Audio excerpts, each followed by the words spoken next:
All right. What up? What up? What up? Man, hope you're having an incredible day out there on my YouTube, for my YouTube family. Don't forget to like this video, subscribe to this channel, hit the bell notification.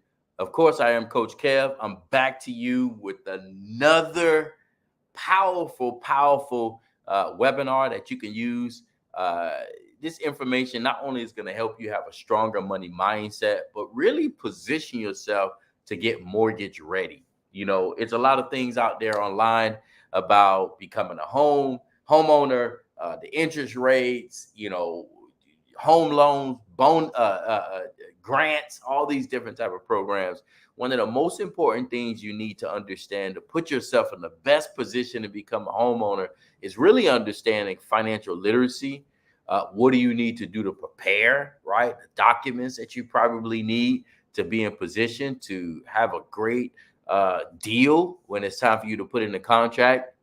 And also, just some little nuggets that you can have to anticipate whatever the cost will be that you may have to come out of pocket that you don't realize. Because a lot of people reach out to me and they say, "Hey, I'm getting down payment assistance. I'm more down payment assistance," which is cool, but you still need to have some type of money because you will have some costs that you have to incur usually. All right. Let me go ahead and add this to the screen. I hope you can see that. So it's a stronger money mindset every Thursday, every last Thursday of the month. I usually host these, and you can plug in to my actual live presentation if you want on YouTube, or you can register at strongermoneymindset.com. And it's actually through Zoom as well. And you'll be able to plug in to check out the other series. I've been doing this for quite a while. But this is one of the first times I've done it on YouTube, so you can be able to get some news that you could use. Huge shouts out to New Jerusalem Baptist Church for not only partnering with me and continue to help individuals in Hollywood and also all over the world, technically, with their ministry. I'm just excited that God is using me as a vessel or a conduit to help empower you to become a homeowner. I'm qualified to share this with you. I remember having bad credit. I remember renting. I remember not being a homeowner. My wife and I purchased a beautiful home down here in sunny South Florida, and we moved from renting to owning. And the purpose of me doing these type of lives or these type of meetings is for you to really understand what you could do to put yourself in the best position to become a homeowner. All right. Now the color is going to change a little bit to blue, so just stay with me. Now let's talk a little bit about financial literacy, right? So it's a certain mindset you got to have when you're thinking about financial literacy. Most of us was never taught about financial literacy. Let's go over some of these questions. What were you told about money as a child? Were you told that you wasn't going to have a lot of money? Were you told that the only way you could have a lot of money is if you win the lotto, right? Were you told that you got to have come from a rich family, right? What were you told about money? Well, I want to tell you that anything is possible. Right now, I'm reading this book called The Science of Getting Rich. Definitely a book. Oh, let me go grab it.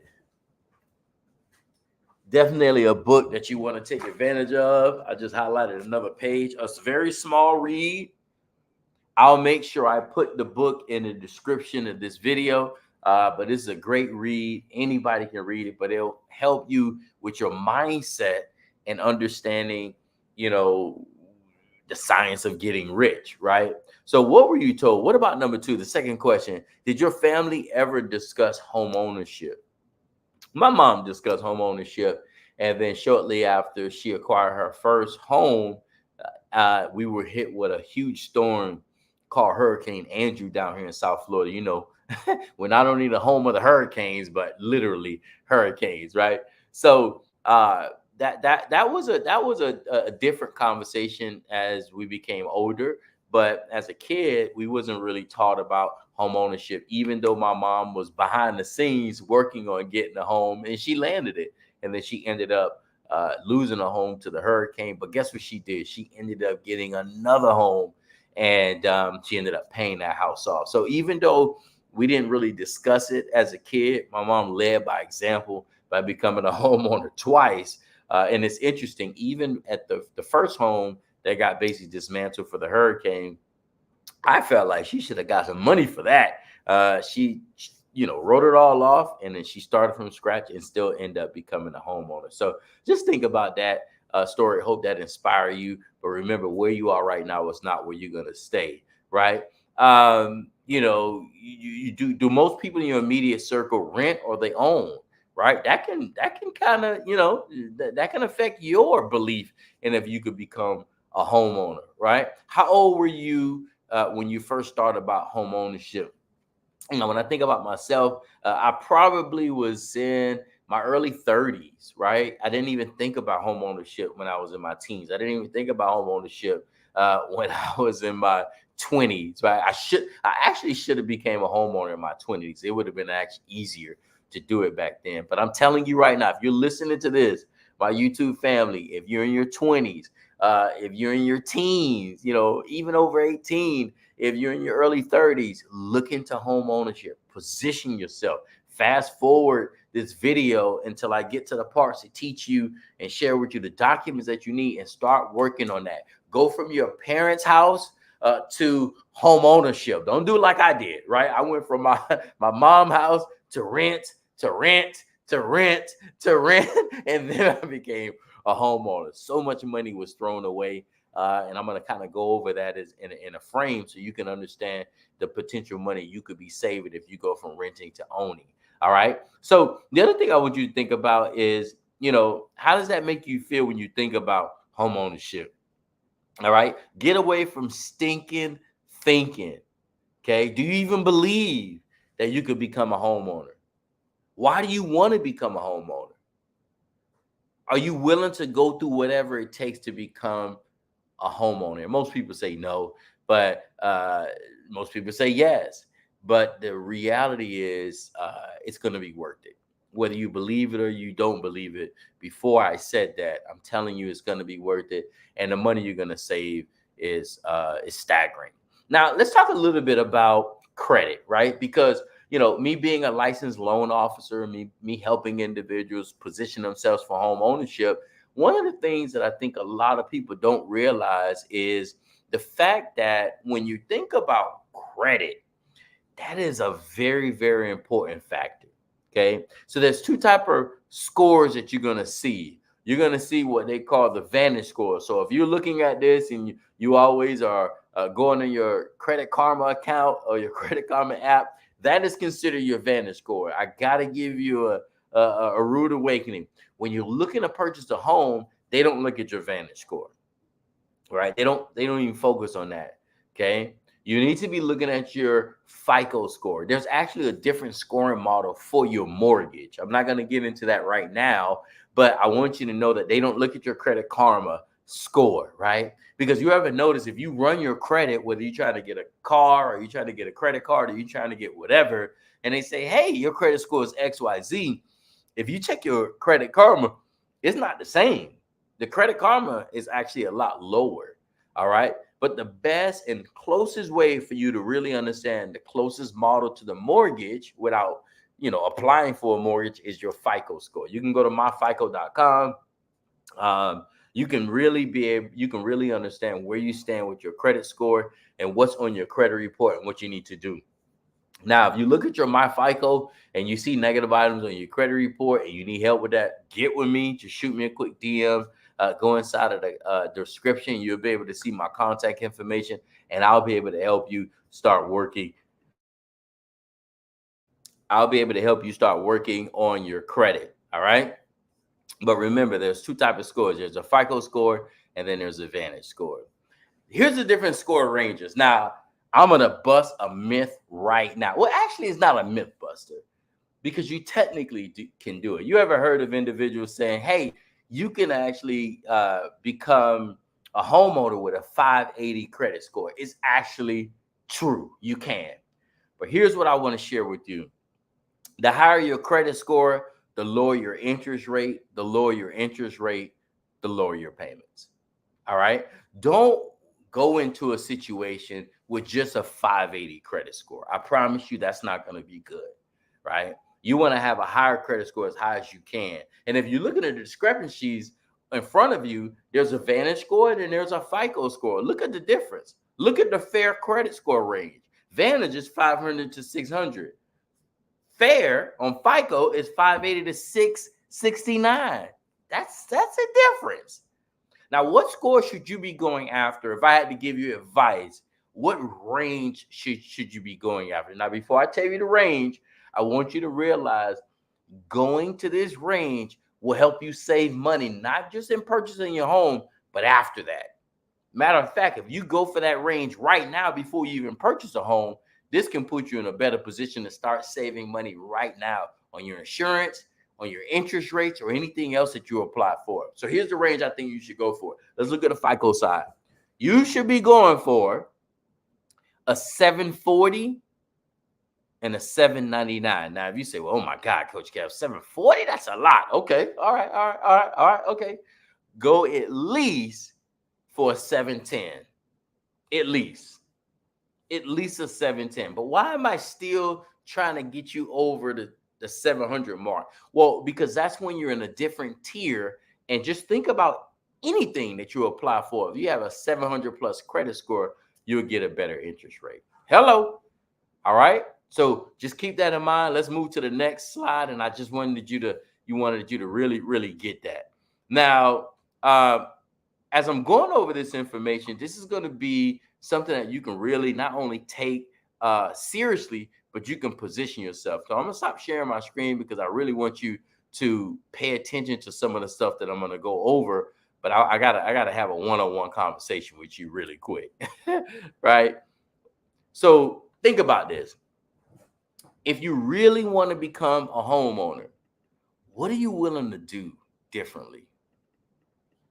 What are you willing to do differently? What are you willing to change? Are you willing to become a little bit more disciplined? Are you willing to be a little bit more aggressive with your savings? Like, what are you willing to do? Okay. What are you willing to do? And I know a lot of people tell me all the time what they're willing to do, but honestly, what are you willing to do? This next portion I'm going to go over, this is really going to help you position yourself. But the real question is, are you willing to do the work? All right, let me open up. So let's look at this. All right, I want you to divorce renting, and I want you to marry the home. I know that sounds crazy, right? Divorce renting. Forget about renting. And I want you to marry your home. Okay? Why do people rent? Well, same reason why I rented. I didn't have to pay all the monthly expenses, right? I didn't have to pay the repair bill. I had access to amenities, right? There was no real estate tax. Okay? It had a little bit more flexibility. I didn't have to pay insurance, right? It was less upfront money. Well, it depends on the situation these days. There are so many different programs. They got to come out of pocket something, but it's not as much. Okay.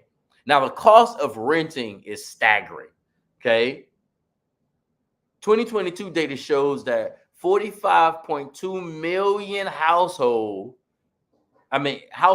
rent their home. More than half of renters in a household are Black, and they spend more than 30% of their income on rent. So just think about that. Whether you're Black, white, purple, green, Hispanic, Asian, African American, LGBTQ, it doesn't matter. Whoever's renting, you're going to put majority of your money towards rent. Think about that. Why wouldn't you really position yourself to become a homeowner? Well, because maybe no one told you the importance of doing that. Okay. Historically, the percentage to own a home, it was lower. Then it was higher. And now it should be a little bit more affordable. Okay. But you got to put yourself in a better position and start working on whatever you can do to become a homeowner. Bad credit will cost you a lot, but it could change. Let's look at this example. Jane walking in with a 730 credit score. Now, I know interest rates are not here right now, but the interest rate, this is an example, 2.75. Her mortgage payment would be just over $1,000. But what about John? Remember, I gave you an example. If somebody come in with just a 580 credit score, the lowest of the lowest, imagine it's the same exact home. It's for the same exact amount of time. 30-year fix, $250,000 home. But why is John mortgage payments $1,580 where Jane's mortgage payment is $1,021? You want to know what the difference is? The credit scores. John's going to pay $200,000 more because he has bad credit. That's going to be you. If you don't put yourself in the best position.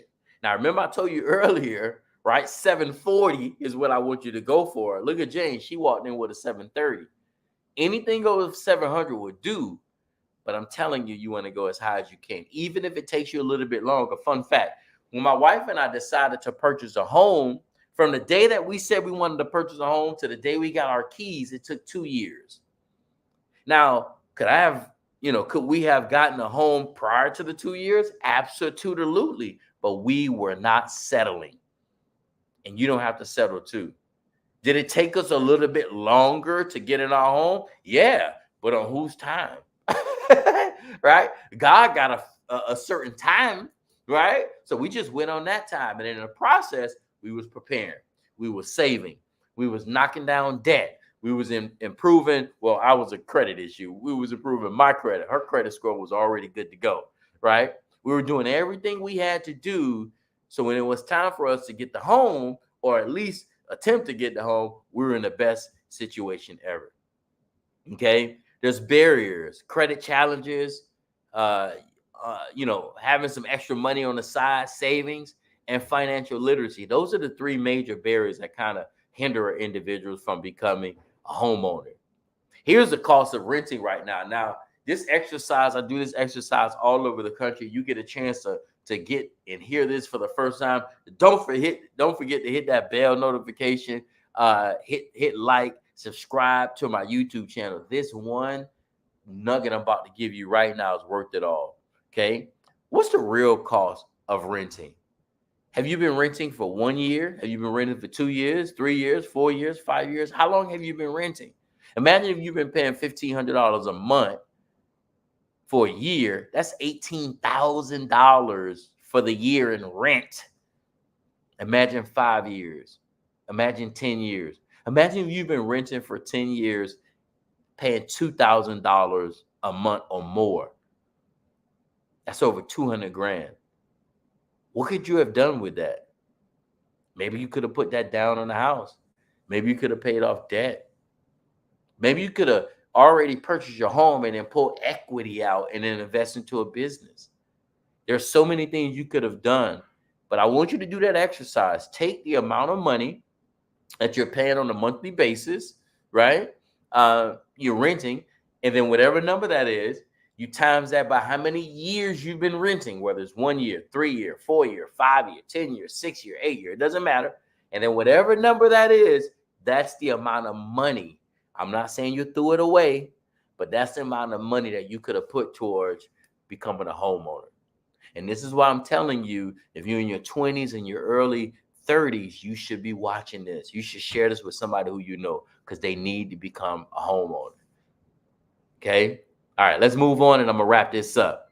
Now, there's a few different ways to budget. I want to talk to you a little bit about fixed budget and variable budgets. Okay, things that you need to be thinking about, you may want to let go. And I eliminated a lot of things too. Now, it's gonna be hard for you to let go, but you're gonna have to, right? Because there's something called delayed gratification. In the future, you're gonna have an opportunity to benefit from what you're doing right now. Your future self will be excited that you did what I'm about to share with you. So here's the deal. So you got fixed expense, right? So you got rent, you got to pay rent. You got some credit cards, you got to pay those, right? Internet, these days, everybody needs internet, so I get it. Phone, You got to pay your phone bill. Okay. Now here's the key. Some subscriptions you have, you may want to cancel. Some subscriptions you have, you may want to cancel. Here's what I did. I went on my phone, and if you got an iPhone, you can do this. You can go on your phone and go to the section at, you hit your settings. Let me open it up real quick. You hit your settings, and then you go at the top where it has all your subscriptions. Okay, you see that? You have all your subscriptions. You hit subscription, and then it's going to show you a list of subscriptions that you probably forgot about. Now, here's why I want you to look at that. I want you to remove, eliminate, stop, cancel every single subscription that you don't need. Now, you may be saying, oh, it's just $5. Oh, it's just $8. Oh, it's just $6. Oh, it's just $12. I'm telling you, that adds up. Now, if you say to yourself, you know what? I need to make sure I save as much money as possible. Then if you do this subscription thing, I'm telling you, this is going to save you tons and tons of money over the months. I'm telling you. Now, insurance, life insurance, medical insurance, dental, auto, I always say those are definitely important because I call it in case happens, right? Things always happen. But in case it does, you want to make sure you have those insurances in place. Your homework today is to go through your subscriptions and cancel any subscription that you don't need. And it'll be temporary. When you get your home, I'm telling you, it's going to be worth it. All right. Now, what are some variable expenses? Now, let's go a little bit more into the ones that you can start changing and also eliminating just temporary. Okay. Restaurants. Now, I'm going to be very honest, very transparent. That was my biggest challenge. I'll never forget, my wife and I sat down with the accountant and the tax preparer, and he was like, man, you guys go out a lot. We had to change that. We had to buckle down. We had to stop for temporary. Now, when we got the house, we definitely went out. We had our fair share going out, having a great time, right? But we had to stop. We had to minimize traveling. I actually took no vacation in that time. We did have to travel on business, so that's almost mandatory. But I didn't. Right now, I'm bunkering down even more right now and doing no traveling and continue to save up. Because there's some future investments that I want to invest in. And even though I'm already a homeowner, I'm going to take this exercise just like I'm sharing with you. I'm going to buckle down on saving even more. Why? Because it's going to position me to invest in something that I want. For you, it's going to be a home. For me, it's for a project. It's for another investment. It's from some cryptocurrency. It's from some trading, right? Auto repairs. If there's some auto repairs that you really don't need, don't do it. Now, if it's repairs to make sure your car runs okay, you definitely want to do it. But if you want to get a brand new exhaust, or if you're trying to change out your tents, or you just want a brand new, rims because they look good, I wouldn't do that. I would continue to save that money up. Okay. If you think about getting a brand new car or a brand new motorcycle, I wouldn't get that unless you really need transportation. But I wouldn't do that. I wouldn't get a new pet. There are some expenses that you can't, control because, pets have emergencies too. A quick tip. I don't know if it was in Costco's. I got to ask my wife, but it's one of these places where you can actually get pet insurance from one of these places. So look into pet insurance. That'll save you a couple of dollars. Minimize whatever entertainment that you may have, because this entertainment may cost you so much money in the future. It's not going to be worth it. One of my guilty pleasures in entertainment was going to comedy shows. I used to go to comedy shows all the time, right? And I remember when it was time for my wife and I to purchase our house, we couldn't do that. Why? Because we needed to save every single dollar, right? Because the comedy show is one thing. Then you got to calculate the gas. And then what happens? Before the comedy show, we're going to go to a restaurant, right? That's another cost. And then you got to put, a tip, right? And then at the comedy place, they tell you it's a 2-drink minimum, right? So now you drink it, right? And then you may need gas. So it's so many things that pertain to entertainment that can lead to you spending more money. You got to have a stronger money mindset. You got to put yourself in a real position to become a homeowner. Ladies, oh, you're gonna kill me right now, ladies, right? If you always get your hair done, if you always getting your nails done, you don't need to get your hair and nails done every single week, every single month, right? Maybe your goal is, maybe you're already a homeowner. Maybe you're trying to save up, get a certain amount of money in your bank account. Well, some of these variable expenses, I highly recommend that you take advantage of this information and minimize these expenses. Because if I show you how much money you'll be able to save over a year, over 2 years, it's in the thousands. It's in the thousands, all because you decided to be strict with your budget. Okay. Now I got a few more and then I'll be out of your hair. Closing costs, what to expect. You're going to have to do a title search. Now, you may be thinking to yourself, well, what's a title search? Well, a title search is right before you're about to purchase the house. You definitely want to have a group, which is a title company, do research to see if the property has liens, to see if somebody else probably owned the property that you didn't know. Imagine if you had to spend $500 or $300 or $800 on a title search, and then you said, "Nah, I don't want to do a title search. I'm just going to sign the contract and try to get the house." And then you find out that there's a lien on the property for $80,000. Now you're responsible to pay the $80,000 off you, all because you didn't do a title search, all because you didn't want to invest $800 or $300.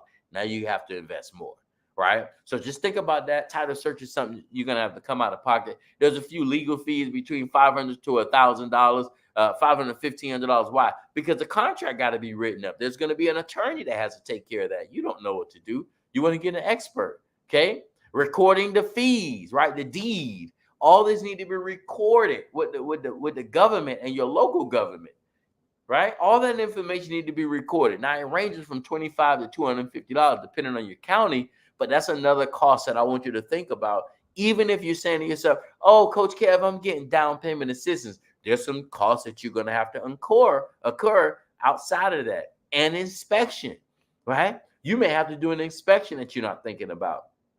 Okay, you may have to do multiple inspection if you're looking at multiple properties that you're thinking about purchasing. You want to have that money's put aside. Okay, I never forget my wife and I when I don't remember if we got no, we didn't get the money back. We did an inspection on this one property that we really wanted, and the inspection was great because there was a crack, and then also the foundation was off. Right? We couldn't tell that. We're just excited to become homeowners. Imagine if we didn't invest that money for that inspection, right? And then we would have gotten home and been devastated when we find that out. So just think about some of these things. A lot of these costs will prevent you from creating a headache or developing a headache in the future. And I just wanted you to think about that overall. Okay.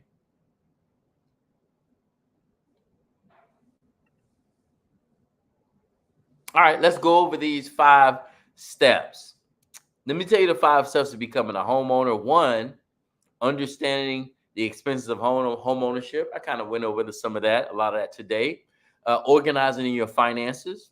I kind of shared that with you today. I'm going to go over some of the documents that you're going to need as well. Number 4, assemble a dream team. You're going to need somebody who maybe is a real estate agent. I know a realtor. You're going to need somebody that's going to help you get the home loan. That'll be me. You're probably going to need somebody to help you fix your credit. I can help you with that. You're probably going to need somebody to, help you do an inspection. I don't do inspections, but I can connect you with someone. So you're going to need a group of people that's going to really help you position yourself. Okay. And then you're going to need to get a pre-approval, of course, because I can help you with the home loan. I can help you get the pre-approval as well. What are some documents that you should start getting together? I recommend you get a folder and start putting those documents together. But your last 30 days of paycheck. So if you get paid every 2 weeks, the last 2 checks that month that you just got, or if you get paid weekly, the last 4 checks. Okay. 2 to 4 months of bank statements. I know 2 is good, but some banks want 3, some banks want 4. So I would say 2 to 4 bank statements. The last 2 years of tax returns. Now, if you haven't done your taxes last year or the year before last, before you even start the home buying process, go to the person that did your taxes the last 2 years and tell them, hey, I'm trying to become a homeowner. I need my tax transcripts. Or you can go to irs.gov, get your tax transcripts, and you're going to need those. And if you haven't done your taxes, you need to go do a minute return and do your taxes for the last 2 years. That's important because that'll put you in better position. Now, you could potentially do a bank statement loan, but those loans, interest rates typically are very high, and you don't want to deal with that. Okay. Are you supplementing your income? How many different jobs did you have? Whatever jobs you have, you want to make sure you have supporting documents for those jobs. Your W-2s, your W-2s for the last 2 years. You got to make sure you have that, as well as a driver's license and a Social Security card. Hopefully, you're in the U.S. Now, we do, and you can get a home loan without having a Social Security number, but I highly recommend you do whatever it takes if you have a Social Security number to get a copy of it, as well as your license. And then if you have a special case where you don't have a social, but you have the rest of the documents, you definitely want to DM me, and I'll figure out a way how I can help you get that home loan. Okay. Applying for funding. There's multiple ways that you can get some type of funding and down payment assistance. There's community, some employers help individuals with funding. There's so many different programs with down payment assistance, and you can benefit from. Now, I want you to understand, if you're looking for down payment assistance, it will be a slightly slower process, right? Maybe it take an extra week or two to close on your home loan, but at least it's possible. And then also you want to think about some community or state or federal programs run out of money, right? I remember when my wife and I were purchasing our home, we were considered first-time home buyers, but we didn't go FHA, right? And we could have got down payment assistance, but what did we do? We went conventional loan. Now, you may not know the difference between FHA and conventional, but most people that are going to become a homeowner for the first time, they go FHA, right? First-time homeowner, right? That's where they try to go. We went a conventional loan, right? It's a specific type of loan. You can go conventional if you want. You don't have to go FHA. And that process, I think we closed in less than 30 days from the time the ball started rolling to the time that we actually got our keys. So it's pretty awesome. You can also get a gift from family members. Okay. Now, the realtor can't give you a gift, or the loan officer or the bank can't give you the gift, right? But you can also get a gift from family, meaning they're willing to give you a gift letter with some cash, right? Some money. And you want to talk to your loan officer before you put any money in your account. You want to talk to your realtor before you put any money in your account. Just letting them know, you got a family member that's going to be helping you, and you want to hold it right there, right? If you have a 401k, you can actually pull some money out from your 401k that'll help you purchase your first home. That's what I did.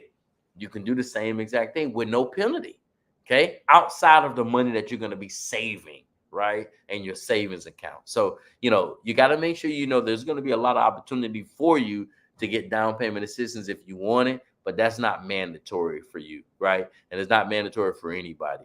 So just wanted to share that with you, and I'm excited for you. Now I'm going to leave you with this visualization exercise and then one more bonus. So I want you to take 15 minutes of your day. You can do it today. You can do it anytime. Susan Orman, I don't know if you know what she is. She's an amazing financial advisor. She said owning a home is the keystone of wealth, both financially affluent and emotional security, right? So you want to become a homeowner. So I want you to do this visualization activity, okay? I want you to take 15 minutes, 20 minutes, whatever time, uninterrupted. And during this time, I only want you to think about the dream of home ownership. Now, don't do what I did. I started dreaming of a mansion, not realizing I couldn't afford the monthly payments on the mansion. So just think about, what does your home look like? So close your eyes, and that 15 minutes, think about, what does your home look like? Does it have a pool? Is it a 2-bedroom? Is it a 3-bedroom? Do you have a garage? Do you have a office? Like I have my own office in my home. I envisioned that, right? And not to mention, I was doing videos like this in my living room because my place was so small. And because I did this visualization exercise, because I did that, now look, I got my own office. I even got a sofa in my office and a big screen TV, right? But I took the time to visualize the property that I wanted.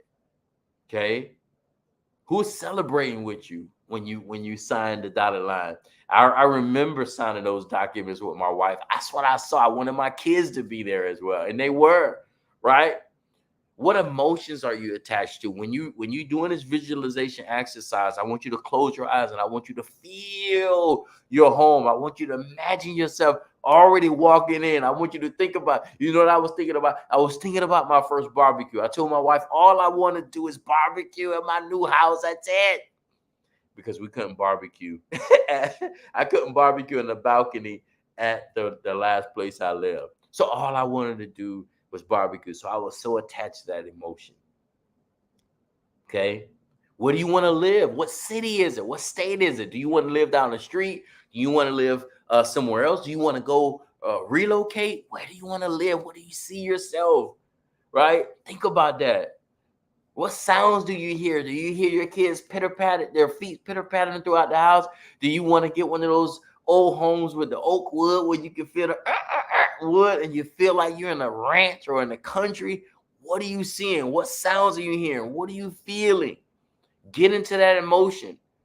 And one of the most important things that I took when I did this visualization exercise is, how is it going to make my wife feel? How is it going to make my kids feel? The fact that we finally got in the home. I want you to think about that. And this can change everything for you. But you just got to believe it. Here's the last bonus tip. This is the bonus. This is next level. Now you're going to have to do some homework on this. I can help you with this will and trust, but you're going to have to do some homework on this. Think about it. When you purchase your home, you ever heard individuals passing away and then their home ends up in probate, or, just the county owns their home and the kids miss out? That's because it's not in a will or a trust. You get a chance to define your beneficiaries. Beneficiaries are individuals or family members that you leave your belongings to or your assets to. I'm telling you. So you want to think about this, and you can see them on the screen. You can read them yourself. Okay. But you want to get a will and a trust. You want to take advantage of that. And that's something you want to think about no matter what. And this requires an expert. Now, maybe the person that does your insurance, you can reach out to them and ask them to help you with a will and trust. With our credit restoration program, the will and trust actually comes with it, but the most important thing is you need to take advantage of this opportunity and take advantage of that tip and invest into a will and trust with anybody who is already licensed, that can educate you on that, or you've already done business with them. You don't have to come to me, go to them. But the most important thing I want you to do some homework on the will and trust. But this is just a difference between it. I have both and life insurance, right? So you want to do the same. I want to thank you for taking the time to join me. Don't forget to like this video, subscribe to my YouTube channel, hit the bell notification. Every Thursday, I'm going to be doing this again, the last Thursday of the next month, and it'll be at the same time, 7 p.m. Eastern Standard Time. I will put the Zoom registration link inside of this video, and it's called StrongerMoneyMindset.com, and you can register for the next meeting that I'm going to have next month, or you can message me, and I'll be able to send you the replay if you can't make it. Thank you for taking the time to hop on. Don't forget to leave a comment. Anything you want to learn more about when it's dealing with finances or anything you need to help you have a stronger money mindset. This is Coach Kev signing off. I'll see you on the other side. Let's go and let's grow.